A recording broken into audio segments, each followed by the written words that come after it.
Boa noite a todos. A paz da esta Jesus esteja com todos nós. Eu me chamo Rogério e eu atuo na casa com os atendimentos fraternos, com o passe e de vez em quando aqui na conversa fraterna. Quero dizer para vocês gratidão por todos vocês estarem aqui hoje, permitindo que a gente trabalhe um pelo outro. E o tema da noite de hoje, que eu escolhi, é a oração. Estive pensando qual era o tema que eu traria para vocês hoje. E como os temas são quase infinitos, a gente pode conversar sobre tudo. Pedi a Deus em oração que me iluminasse com um tema que fosse pertinente a todos. E a inspiração veio justamente do Salmo 92.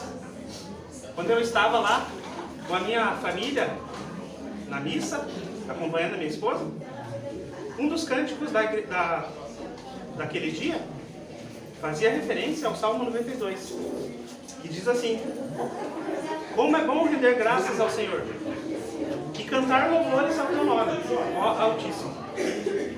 Nesse momento eu entendi que a oração seria o tema para a gente trazer no dia de hoje. Busquei lá no Evangelho segundo o Espiritismo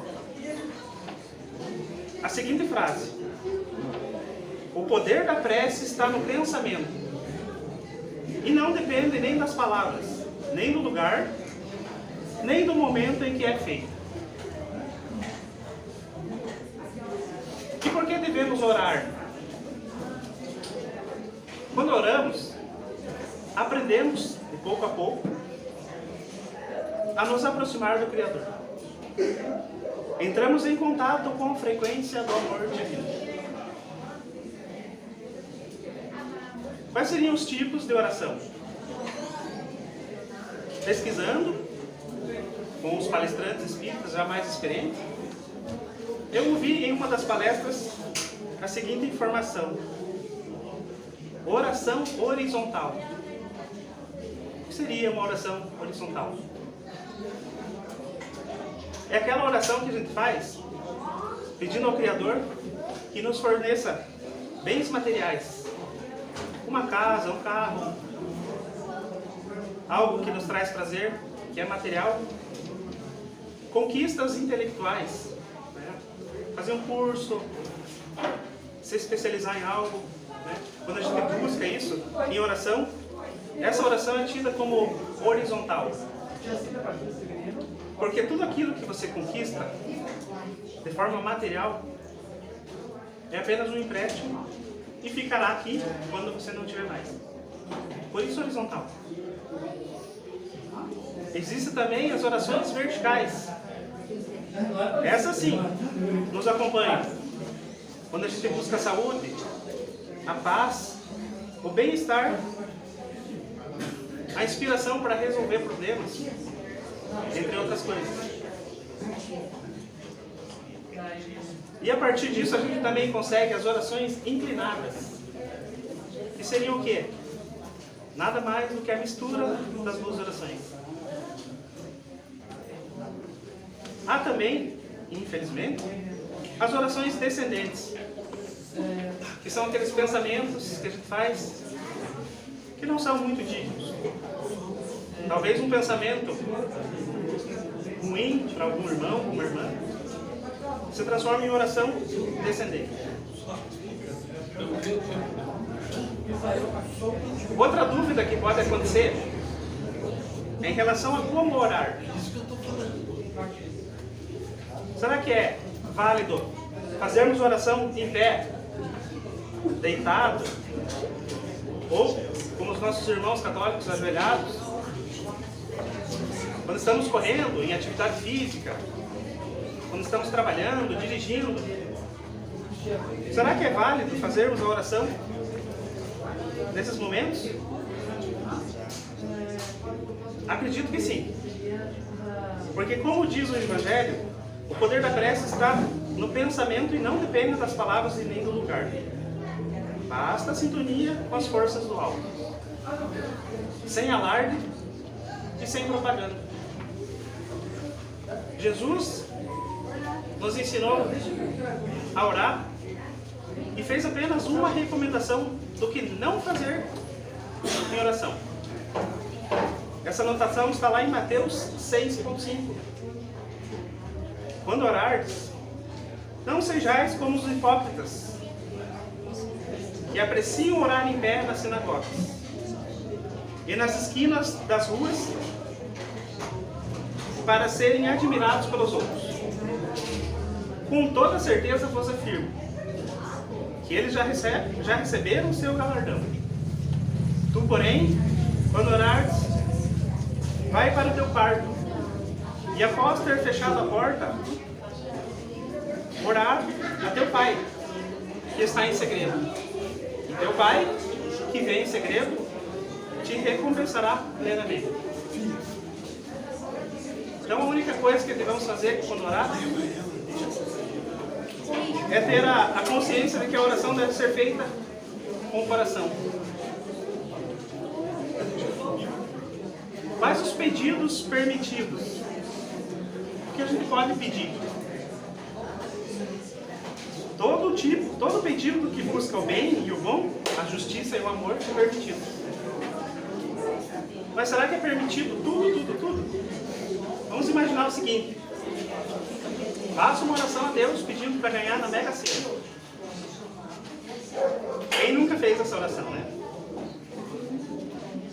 Mas e se o nosso objetivo, ao ganhar o dinheiro, não seja uma atitude digna? Conversando outro dia com um amigo meu, desses bolão que a gente faz, perguntei a ele o que ele faria se ele ganhasse lá 50 milhões. Ele me falou assim: olha, a primeira coisa que eu faria com esse dinheiro seria fazer alguns irmãos desencarnar, para não falar uma outra palavra. Uns 4 já. Esses eu já ia, de cara, já ia querer que sumisse da minha vida. Será que Deus ouviria essa oração e concederia esse prêmio? Será que Ele não reservaria esse prêmio para alguém com uma ideia mais digna?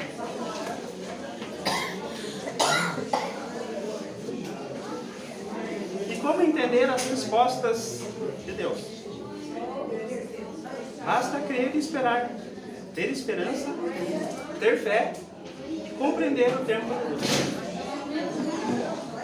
Não adianta nada fazermos uma oração se não acreditamos no que a gente pede. Também não adianta nada pedirmos algo que precisa de tempo para se cumprir e não temos a paciência de esperar. Não vale de nada uma oração sem esperança. E muito menos sem fé. É preciso também compreender o tempo de Deus, que não é o mesmo nosso.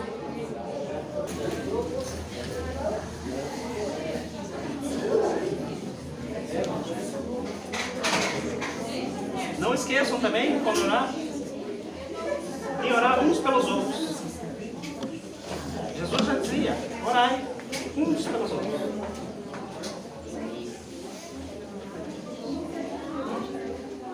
Quando oramos, devemos pedir também a proteção dos nossos irmãos.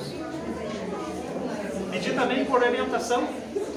Não sabemos se eles estão passando por um momento difícil que necessitam de orientação. Sempre orar também nos dias alegres. E se estivermos tristes, não abram a mão da oração. Orar na calmaria e no momento conturbado. Se no momento pedimos, nos momentos tranquilos, agradecemos. Tem uma frase de um orador espírita, Raul Teixeira, e ele fala o seguinte: quando orar, devemos sair do subúrbio das necessidades para a grande metrópole do amor de Deus. Sair do subúrbio das necessidades para a grande metrópole do amor de Deus. E o que será que a ciência nos diz em relação à oração. Enquanto eu preparava esse trabalho, eu encontrei uma palestra de um rapaz chamado Arthur Valadares. E nessa palestra ele citou um trabalho acadêmico, um trabalho científico, que eu achei muito interessante. Nesse trabalho, os cientistas foram até um grande hospital e lá separaram 3 grupos de pessoas internadas. O primeiro grupo, eles apenas observaram os procedimentos de enfermagem, dos médicos, observaram a enfermidade, o tempo de permanência internado, a evolução de cada paciente e anotaram. Em um segundo grupo, eles foram até os familiares desses internados e pediram para os familiares que fizessem orações pelo seu ente em todo o tempo que ele estivesse internado. No terceiro grupo, eles novamente pediram orações para os familiares em prol do doente. Mas para este, eles avisaram: seus familiares estão em oração por vocês. O resultado dessa observação foi que o primeiro grupo que não recebeu oração, estatisticamente falando, tiveram uma evolução mais lenta.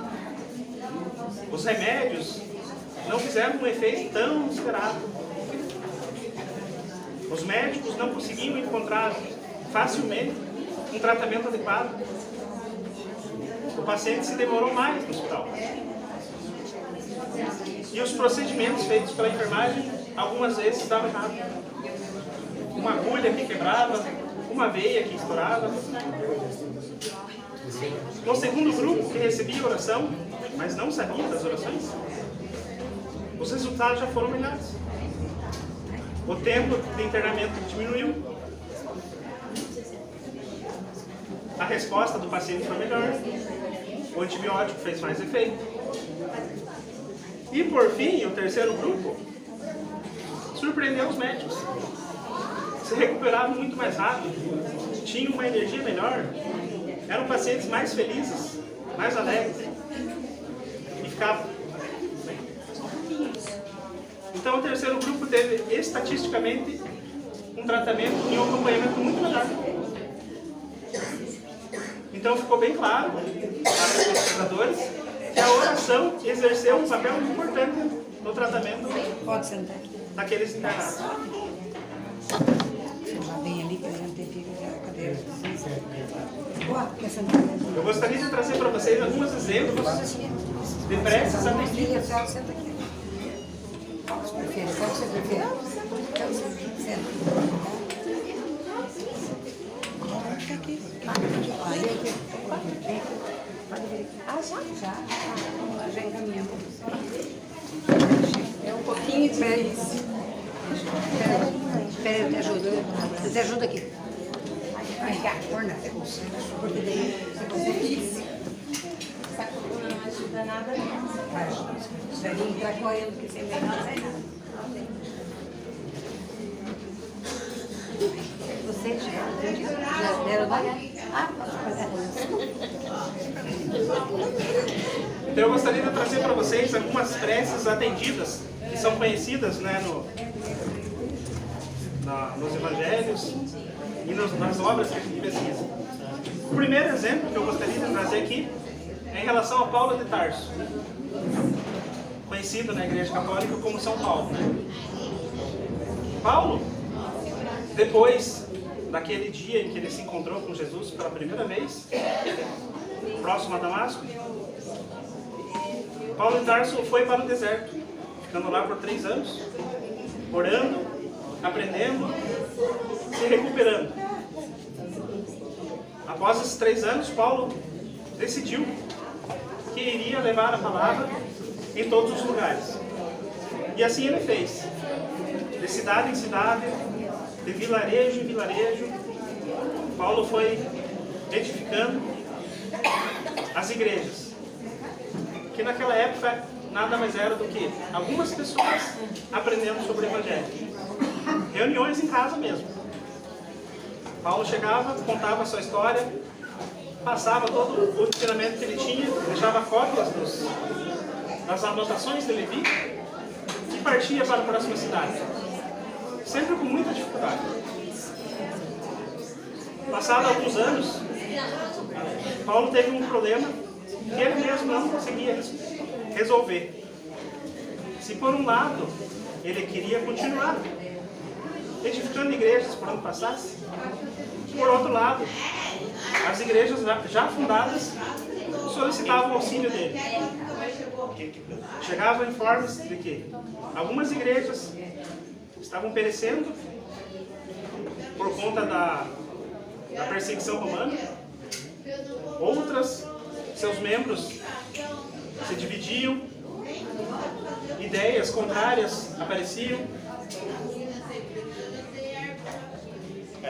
os discípulos começavam a se sentir fracos em expandir a tarefa de Paulo, e Paulo se viu numa encruzilhada. Continua a minha missão ou seriam meus irmãos? Em uma noite daquelas, numa das igrejas em Corinto, alta madrugada, Paulo se ajoelha em oração e pede um auxílio a Deus e a Jesus, para que ele pudesse passar por aquela dificuldade da melhor forma possível. E segundo nos conta Emmanuel, no livro Paulo e Estevão, pela segunda vez, Jesus vem ao encontro de Paulo, trazendo um consolo, trazendo uma força, uma luz, e diz a Paulo: usa os poderes do Espírito. Usa os poderes do Espírito. E a partir dessa inspiração, dessa resposta à oração de Paulo, é que começou o movimento das cartas de Paulo. Começou ali a distribuição das epístolas. Cartas essas que até hoje conhecemos. O que seria de todos nós cristãos sem as cartas de Paulo? Oração atendida. Outro exemplo mais recente que a gente traz é sobre Chico Xavier. Conta Chico em um dos seus livros que ele pequenininho ainda, com seus 4, 5 anos, ia até a igreja, e no momento em que eles faziam a distribuição da hóstia, Chico Xavier pequenininho enxergava, vindo do alto do teto das igrejas, um fluxo magnético de luz atingindo cada um daqueles que estavam ali em oração no momento de receber a hóstia. Essa luz vinha, tocava cada um e ficava ali enquanto eles estavam orando. Chico Xavier, sem saber, na inocência da criança que ele era, achava aquilo muito lindo e acreditava que todos enxergavam. Muito tempo depois que ele foi entender a mediunidade, que ele percebeu que ele era um dos poucos capazes de enxergar a resposta das orações. Certa vez, Chico perguntou a Emmanuel, num momento de muita turbulência na vida dele. Chico sofreu muita perseguição, tanto do encarnado quanto do desencarnado. E ele perguntou a Emmanuel que ele rezava tanto para Maria de Nazaré, e ele gostaria de saber dela se o que ele estava fazendo era o certo, apesar de todo o sofrimento dele. Emmanuel, então, prontamente disse: Chico, eu irei até lá e talvez eu te traga uma resposta. Tempos depois, Chico, já muito agoniado, recebe a resposta de Emmanuel.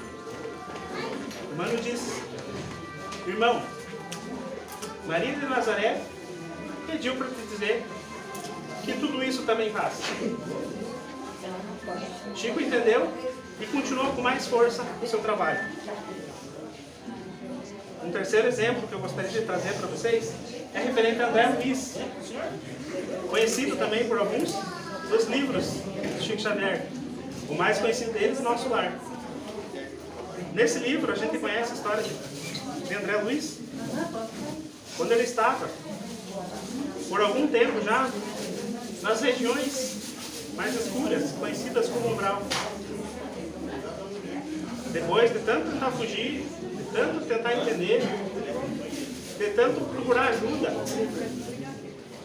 André Luiz lembrou-se de que havia ido em alguns encontros religiosos, não por fé, mas por convenção social. Ele lembrou então daqueles que tinham fé em Deus. E ele, já sem forças, faz a sua primeira oração humilde, com o coração, pedindo a Deus que, se ele existisse, que olhasse por aquele irmão que estava afastado e que desse a ele uma segunda chance. Orando com fervor, orando com todas as suas forças, aparece na frente de André Luiz um velho muito simpático e diz: "Tende bom ânimo, meu filho. Deus não desampara ninguém." Continuando então com a história de André Luiz, agora ele já como um estagiário da vida espiritual, aprendendo, ele se encontra agora em um posto de socorro no meio do mural, reforçando a ideia de que Deus não desampara ninguém. Então lá também tem posto de socorro e tem ajuda. Nesse posto de socorro, ele acompanhou o trabalho dos trabalhadores que estavam lá, e esses trabalhadores deram uma ideia do que é a oração nesses lugares. Os instrutores dizem então assim: Deus ajuda seus filhos através de seus filhos. O trabalho da prece é mais importante do que se imagina no círculo dos encarnados. Não há prece sem respostas. E a oração, filha do amor, não é apenas súplica, é comunhão entre o Criador e a criatura, constituindo assim o mais poderoso influxo magnético que já conhecemos. Toda vez que o espírito se coloca nessa atitude mental, espírito eu digo nós todos, estabelece um laço de correspondência entre ele e o além. Se a oração traduz atividade no bem divino, venha de onde vier, encaminha-se para o além em sentido vertical, buscando as bênçãos da vida superior.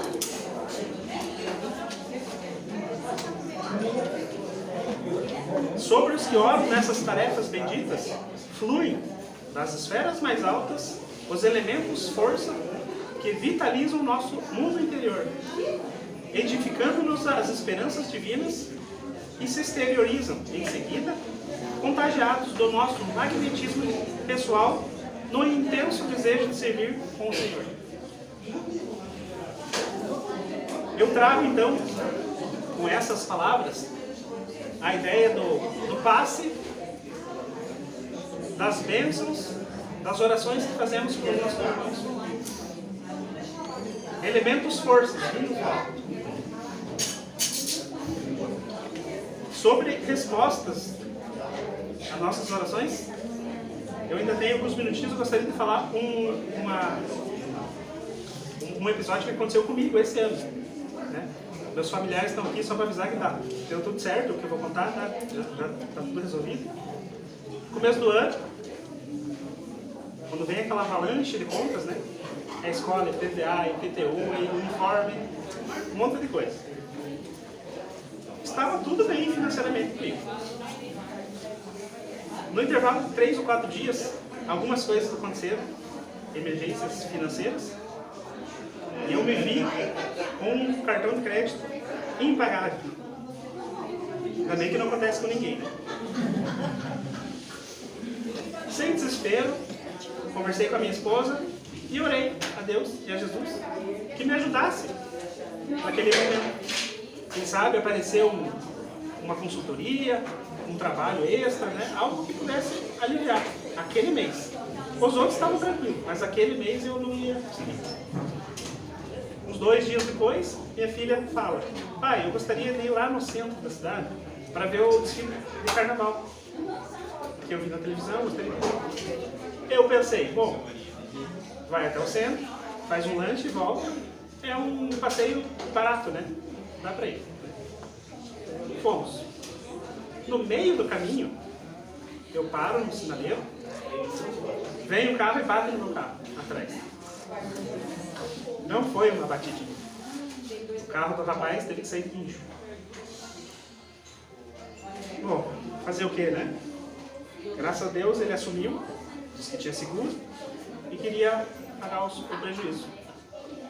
Só que eu não poderia ficar sem carro, né? Porque a minha esposa trabalha, da escola, era um problema. Aí ele falou assim, olha, eu posso pagar para você uma locação de carro. Fui lá na locadora, fiz o orçamento, né? 15 dias de locação. Deu mais ou menos o carro mais barato, R$2.200 de aluguel. Falei para ele que era esse valor e ele me passou um Pix. Depositou para mim aqui. Eu fui lá, falei com a mulher, perguntei qual era a forma de pagamento. Ela falou assim, olha, você vai pagar quando você entregar o carro, depois da vistoria, e você pode pagar à vista. Ou, se preferir, parcela em 10 vezes. Nesse momento eu sorri. Olhei para minha esposa, sorri. Ela não entendeu. Eu peguei o carro, entrei no carro e ela, mas por que você está sorrindo? E eu falei para ela assim, porque Deus acaba de responder as minhas orações. Eu vou pegar esse dinheiro, vou pagar o cartão de crédito e vou parcelar o restante. Nos outros meses para mim estava tranquilo. E eu consegui quitar naquele mês o cartão de crédito. A resposta veio do jeito que eu queria? Não, mas graças a Deus veio.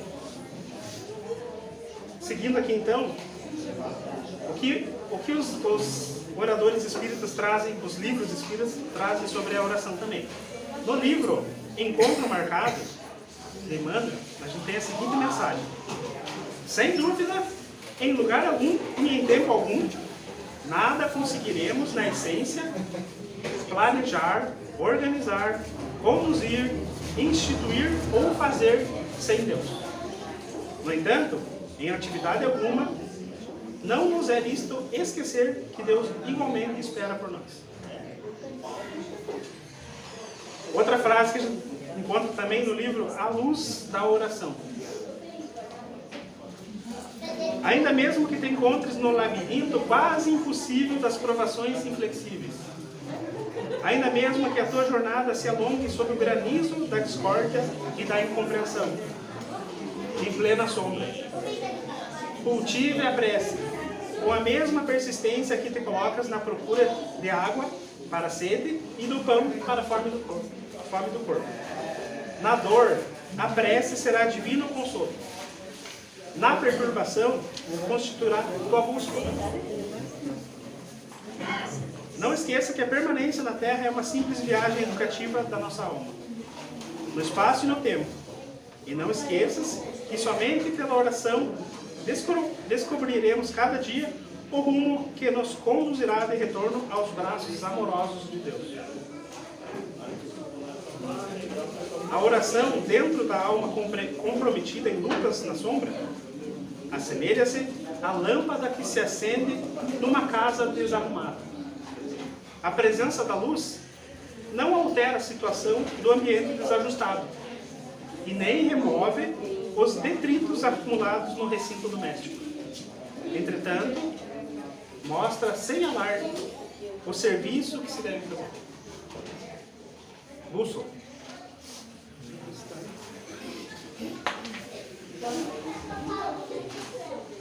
Já terminando a minha conversa de hoje, eu gostaria de ler um texto bem pequenininho, que para mim é como se fosse uma oração. Esse texto se chama Na Barca do Coração. Se alguém tiver a oportunidade de procurar lá no YouTube, Momento Espírita na Barca do Coração, vocês vão ouvir essa mensagem narrada, que é muito bonita. Essa mensagem é assim: quando as nuvens negras dos pensamentos tormentosos cobrirem com escuro véu o horizonte de tuas esperanças e a barca do teu coração agitar-se desgovernada sobre as ondas, quando as obrigações diárias, as dificuldades e os problemas, as surpresas, nem sempre agradáveis, levarem vocês a dizer: que dia! Lembra, Caía a tarde e a multidão ainda estava reunida na praia. Desde que o sol surgira, Jesus atendera incontáveis súplicas daqueles que o buscavam. Mãos e lágrimas roçavam-lhe o rosto e a túnica, antes tão limpa e alva, e agora toda manchada de lamentos.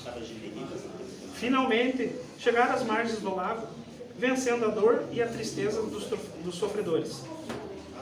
Aqueles que viam Jesus deixando atrás de si um rastro confortador de estrelas, perguntavam-se: quem será esse homem a quem as dores obedecem? O céu acendia as cores da noite, quando a barca de Pedro recolheu preciosa carga. Jamais Jesus mostrava na face sinais tão evidentes de cansaço. Acomodado sobre uma almofada de couro, sua majestosa cabeça pendeu sobre o peito, como um girassol real despedindo-se ao punho. Seus lábios deixaram escapar um longo suspiro antes de adormecer. Seus amigos pescadores não ousaram perturbar-lhe o belíssimo sono, manejando remos com cuidado, auxiliados pelos sussurros de doce brisa. O lago de Genezaré parecia um gigantesco espelho de prata ao luar, tranquilo e sereno como um mestre adormecido. Faltava bem pouco para completar a travessia, quando tudo se transformou. O tempo irou-se sem aviso. As nuvens de gás leve tornaram-se tenebrosas. E o lago esqueceu a calmaria, açoitados pelo vento. Para a barca, vencer a tormenta era como lutar contra a vigorosa e invencível titã. Pedro usou toda a sua força e sabedoria nos remos, gritando ordens que se perdiam entre as gargalhadas dos trovões e dos relâmpagos. Os discípulos, assustados, correram acordar Jesus, que ainda dormia. Mestre! Gritaram em coro. Perecemos! Jesus, assim desperto, levantou-se prontamente, equilibrando o corpo cansado muito ereto, apesar da barca que pouco não naufragava. Sua majestosa silhueta parecia estar envolta em misteriosa luz, quando ergueu os braços, ordenando a tempestade: calai-vos. E voltando para os seus amigos: acalmai-vos. Homens, onde está a vossa fé? Os ventos emudeceram e o lago baixou suas ondas, aplacado por misterioso imperativo. Os discípulos olhavam-se no misto de surpresa e alívio. Envergonhados, voltaram-se para os remos. No compasso ritmado avançava a barca, ao compasso do coração daqueles homens que se perguntavam: quem será este homem a quem os ventos obedecem? Quando as nuvens negras dos pensamentos tormentosos cobrirem com escuro véu o horizonte de tuas esperanças e a barca do teu coração agitar-se desgovernado, quando as obrigações diárias, as dificuldades, os problemas, as surpresas nem sempre agradáveis levarem-te a dizer: que dia? Lembre, acordem a mensagem do Cristo adormecido em ti e se acalme. Deus abençoe a todos. Muito obrigado pela atenção.